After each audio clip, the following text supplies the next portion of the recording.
Who would you be without your past? This is the question that we are going to tackle tonight. And I think this is a fascinating question to wrestle with because it shows us how much of our present is actually governed by our past. Like, what percent of your day and what percent of your thinking is actually based on a previous experience that you've had, or a previous person that you've met, or a previous belief that you've had, or a belief that you've had since you were a little kid, and that still governs your life to this day. Like, how much of the present moment is based on the past. And so I think that's a good way to start to tackle the question. I think that without our past, we would be a blank slate.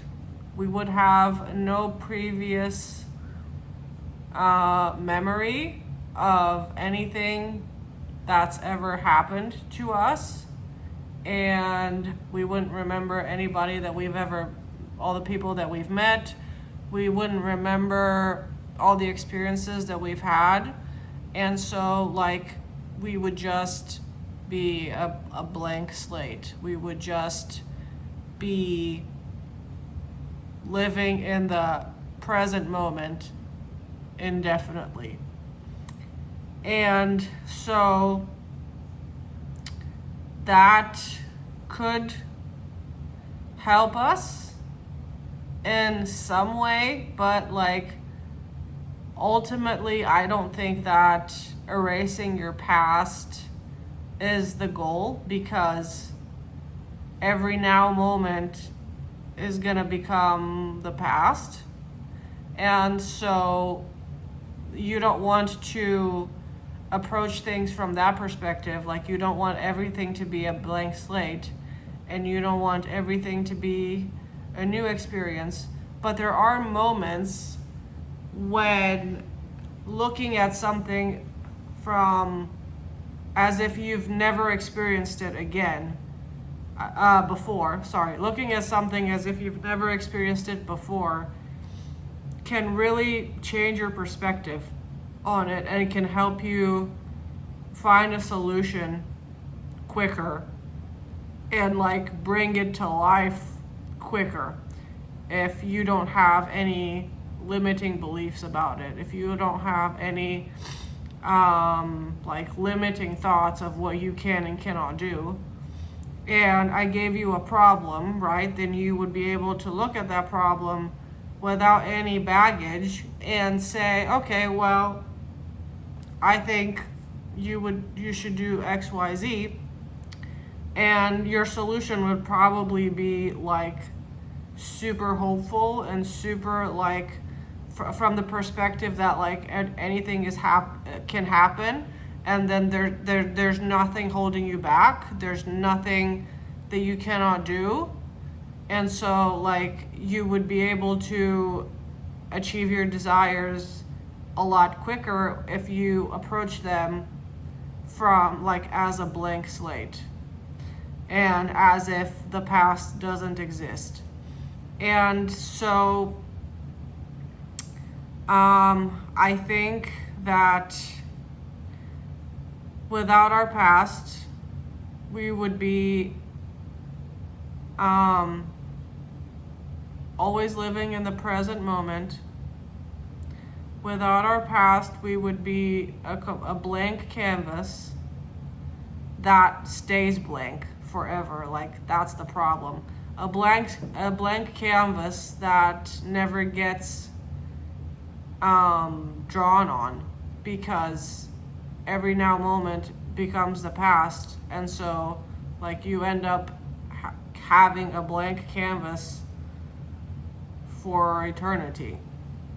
And so I wrestle with this because I have moments where I feel like if I can only look at this person or look at this experience from a blank slate, as if nothing bad has ever happened to me, as if I'm not like, I don't have any kind of baggage, I'm not have any kind of negative beliefs, and I can just like approach this experience or approach this person as they are right now, then that could solve a lot of the issues. And on the other hand,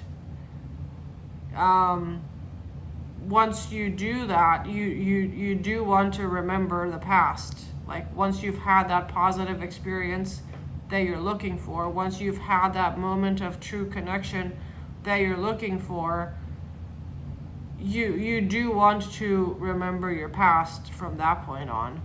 And so, like, you see what I mean? Like it can get a little bit tricky.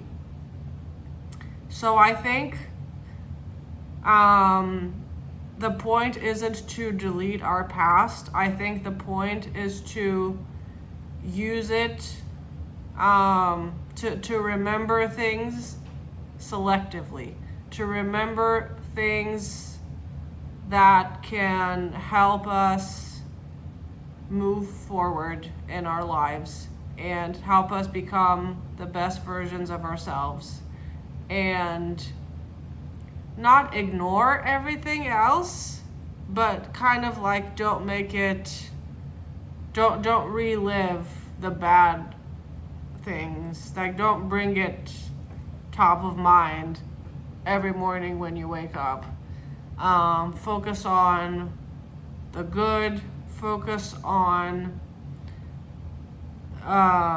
the good things that have happened, the things that have helped you, how you turned a situation that wasn't so great into an opportunity, how, like a trip started off not so great, but then you met some great people, how you turned every situation into a gold mine.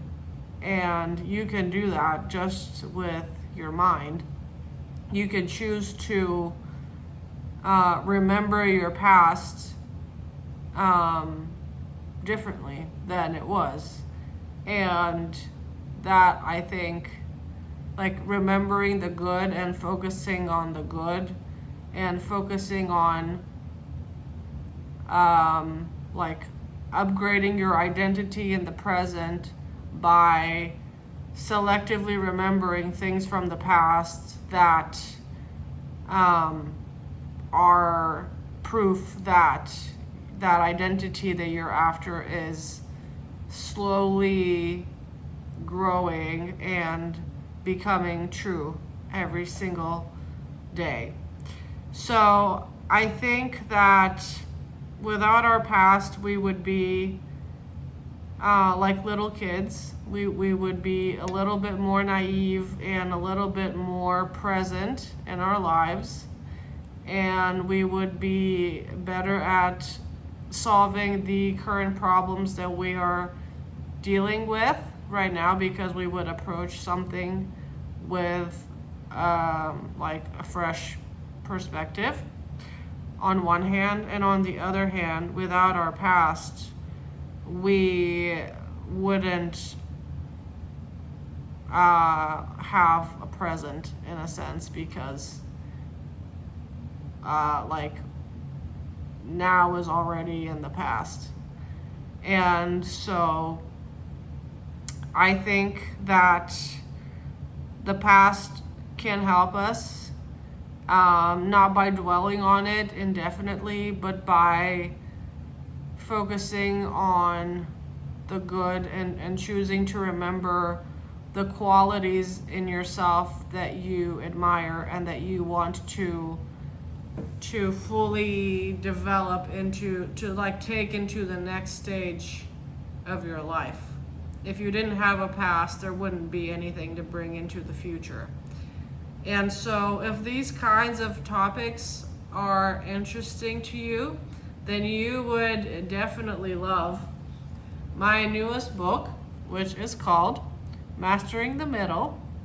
And I go much deeper in the book than I can do in like a short 10-15 minute YouTube video. There's a lot of depth in there, and we dissect a lot of interesting questions.